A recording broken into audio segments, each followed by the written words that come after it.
How to password protect a directory in Plesk. This demo assumes you've already logged into Plesk. Now let's learn how to password protect directories.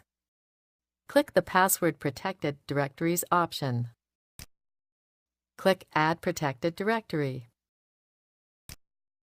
Enter the name of the directory you want to protect, then click OK. The directory is now protected. However, we now have to create at least one user that can access it. Click the directory name.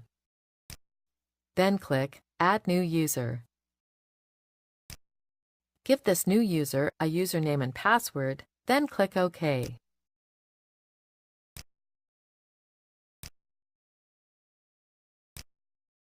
That's it. The user was created. Be sure to create a separate account for each person who should have access to that directory. This is the end of the tutorial. You now know how to password protect directories in Plesk.